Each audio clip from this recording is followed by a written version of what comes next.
माणसाच्या डोक्यात जर संशयाच्या भूताने घर केलं तर काय घडेल याचा नेम नसतो. अशीच एक मन सुन्न करणारी घटना जळगावमध्ये घडली. ऐन गुढीपाडव्याच्या दिवशी पतीने आपल्या पत्नीची हत्या केली. पत्नीची हत्या केल्यानंतर आरोपी पती पोलीस स्टेशनला हजर झाला आणि दीपालीचा खून केला. मला अटक करा असं सांगून शरण आला. ऐन गुढीपाडव्याच्या दिवशी घडलेल्या या घटनेमुळे शहरात खळबळ उडाली आहे. पोलिसांनी दिलेल्या माहितीनुसार जळगावच्या निमखेडी शिवारात ही घटना घडली आहे. दीपाली नितीन सोनवणे असं मयत महिलेचं नाव आहे, तर नितीन सोनवणे असं आरोपीचं नाव आहे. निमखेडी शिवारात नितीन कोळी याने आज त्याची पत्नी दीपालीच्या डोक्यावर विटा आणि पोटात विळा मारून निर्गुण हत्या केली. दुपारी साधारण 3:30 वाजेच्या सुमारास ही घटना घडली. हत्या केल्यानंतर नितीन स्वतः जळगाव तालुका पोलीस ठाण्यात हजर झाला आणि त्याने आपल्या गुन्ह्याची कबुली देत पोलिसांच्या सगळ्या घटनाक्रम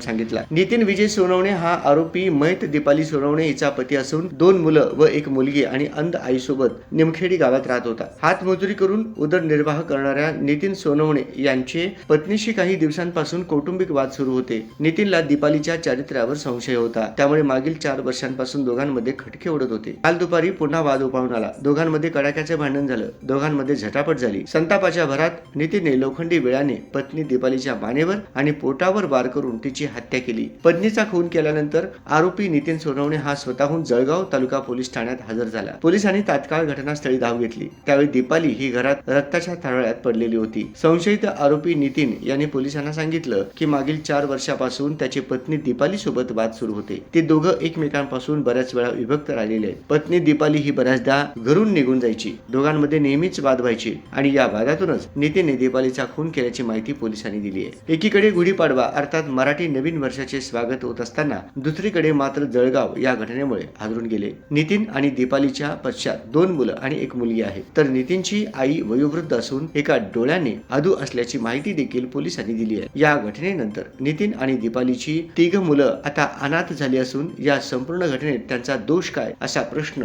या निमित्ताने उपस्थित होत असून या घटनेमुळे समाज मन मात्र सुन्न झाला आहे.